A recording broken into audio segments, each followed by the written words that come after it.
Assalamualaikum warahmatullahi wabarakatuh. Apa kabarnya sobat sehatku semua? Semoga sehat selalu ya. Sebelumnya saya ingin mengucapkan terima kasih banyak kepada sobat sehat semua karena sudah menonton video ini hingga tuntas dan juga dukungannya buat channel ini. Ayo kita lanjut. Masih membahas seputar Simbok Minto nih sob. Kali ini bahasanya adalah mengenai penyakit Mbah Minto lainnya yaitu asam urat. Karena asam urat ini erat kaitannya dengan penyakit hipertensi, diabetes, obesitas, dan penyakit ginjal kronis, maka tak heran kalau Simbah juga kena penyakit ini. Simbah punya hipertensi juga kan? Bukan bermaksud jelek atau tidak baik kalau kami membahas penyakit Simbah ini. Namun untuk membagi informasi kepada halayak umum supaya lebih paham dan mengerti tentang penyakit ini. Kita doakan juga ya sob, semoga Simbah tetap sehat-sehat selalu. Amin. Keluhan terkait asam urat ini termasuk banyak ditemui di kehidupan kita sehari-hari sob. Karena asam urat ini memiliki gejala yang cukup khas berupa rasa nyeri dan panas di persendian, utamanya di sendi-sendi kecil di ruas jari-jari tangan dan kaki, pergelangan tangan, lutut dan tumit. Kulit daerah yang sakit biasanya akan memerah dan area tersebut seringkali membengkak. Rasa sakit yang ditimbulkan seringkali membuat penderitanya kesulitan untuk melakukan rutinitas sehari-hari. Hal inilah yang membuat penderita mendatangi dokter untuk mendapatkan pengobatan lebih lanjut. Simbok Minto pun terpaksa harus menggunakan tongkat penyangga untuk membantunya berdiri dan melangkah. Wajar juga sih, usianya kan sudah cukup sepuh ya sob. Kita kenalan sebentar ya sob sama si asam urat ini. Asam urat adalah hasil metabolisme dari senyawa kimia di dalam tubuh yang bernama purin. Purin dibantu enzim santin oksidase akan dipecah menjadi asam urat. Dari sini asam urat akan dipecah menjadi alantoin oleh bantuan enzim urikase. Problemnya, tubuh manusia tidak memiliki jenis enzim urikase ini. Walhasil, kelebihan asam urat harus dibuang oleh tubuh melalui ginjal. Sebenarnya, asam urat memiliki fungsi yang penting di dalam tubuh manusia.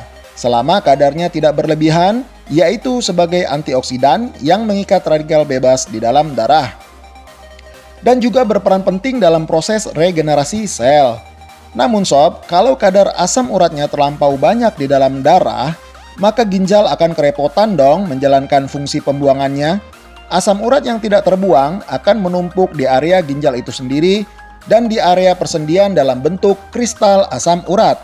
Inilah yang bisa menjelma menjadi batu ginjal dan penyakit artritis gout di kemudian harinya. Pokoknya kalau pada laki-laki usahakan kadar asam urat dalam darah selalu di bawah 7 dan pada wanita di bawah 6. Maka dari itu sob, kamu perlu tahu apa aja sih bahan makanan dan minuman yang banyak mengandung senyawa purin tersebut? Nih sob jawabannya. Yang pertama jeroan, ati, ampla, paru, limpa, dan sejenisnya. Yang kedua seafood, kerang, udang, kepiting, dan sejenisnya. 3. River food, lele, belut, keong. Keempat, ekstrak daging seperti abon. Kelima, makanan kaleng, kornet, sarden. Yang keenam, daging dan olahannya. 7. Kacang dan hasil olahannya. 8. Buah tertentu seperti duren. 9. Masakan yang mengandung mentega atau menggunakan mentega saat pengolahannya. 10. Alkohol, 11. Kopi, 12. Teh, 13. Sayuran tertentu semisal kol, buncis, ketimun, kangkung, daun singkong, daun pepaya. Banyak banget nggak sih? But don't worry, be happy sob. Jangan bingung dulu. Tidak semua jenis makanan dan minuman di atas akan serta-merta langsung menimbulkan keluhan asam urat ketika dikonsumsi. Mungkin hanya 2 atau 3 jenis saja dari daftar di atas yang berpotensi menimbulkan keluhan asam urat itu. Kalau dikonsumsinya jarang-jarang alias nggak setiap hari, nggak akan terserang asam urat juga sob. Lagi pula, tiap orang itu ternyata beda-beda loh responnya terhadap keluhan yang muncul. Contohnya begini, si A bisa kena asam urat kalau makan daging, tapi si B enggak. Sebaliknya, giliran si A makan seafood, asam uratnya nggak kambuh, tapi si B malah kambuh. Begitu seterusnya. Dengan kata lain, pantangan makanan dan minuman seseorang itu bersifat subjektif, alias nggak sama satu dengan yang lainnya. Hati-hati pada mereka yang berusia 40 hingga 50 tahun, karena rentan dengan serangan asam urat ini. Makan dan minuman yang masuk ke perut perlu diperhatikan ekstra ya. Dari 10 orang penderita, 9 diantaranya adalah laki-laki. Berikut tips dari Serdadu Medis berkenaan dengan asam urat ini, yaitu: pertama, catat apa saja makanan dan minuman yang pernah menimbulkan keluhan asam urat. Kedua, banyak konsumsi air putih.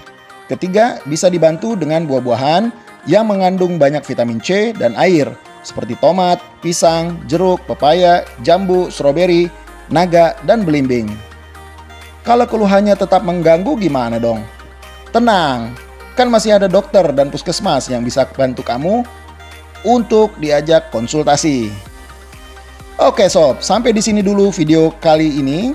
Semoga membawa banyak manfaat buat kita semua. Jangan lupa di subscribe, like, komen, dan share untuk membantu saya dan orang lain menjadi lebih pintar dan lebih sehat. Sampai jumpa di video-video menarik lainnya. Jangan lupa ditonton juga video-video lainnya di channel ini. Wassalamualaikum warahmatullahi wabarakatuh. Ciao.